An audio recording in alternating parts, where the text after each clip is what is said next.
გამარჯობათ მეგობრებო, მოკლედ 2 სიტყვით შევეხები ისრაელსა და ირანში მიმდინარე პროცესებს.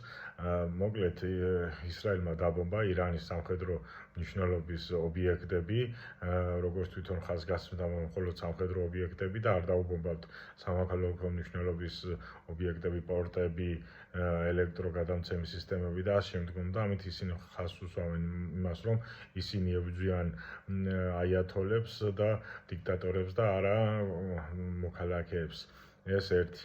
ახლა რაზე გავლენას იქონიებს ეს მიმდინარე პროცესები რუსეთ-უკრაინის ომზე და არა მარტო სხვა ამ საკითხზე.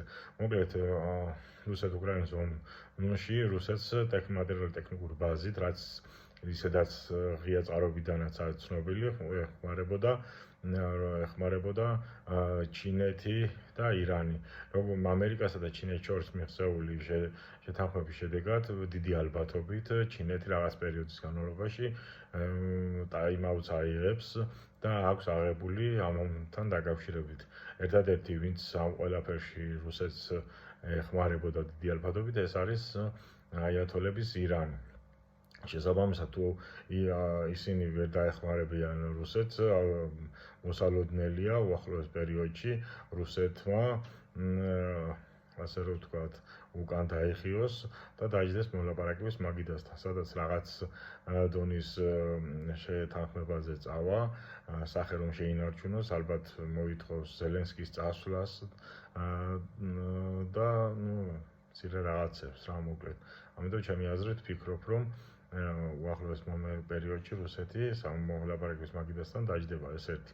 ხა რაც შეეხება იმას, თუ რატო გავაკეთე არხი, წინა ვიდეოში ვთქვი, რომ იმისთვის, რომ რატომ ახსენი, თუ რატომ გავაკეთე არხი, თუ იმას გონია, რომ თავს ვიპიარებ, თავის გაპიარება შეიძლება Facebook-ში დავეჩავწერო ვიდეო და გამიცნოს, ან იმას თუ გონია, რომ ფინანსური კუთხით რაიმე მინდა 2020 წელს შევქმენი შტაბი, მიხეილ სააკაშვილის შტაბი და მის მერე 2020 წლიდან დღემდე ერთი თეთრი არ ამიღია ამ შტაბის შექმნაში და ფუნქციონირებაში. მოკლედ, თუ იმას გინდათ, რომ ეს პროექტი განხორციელდეს, გამოიწერეთ იდეატივი, კარგად გრძანდებოდეთ.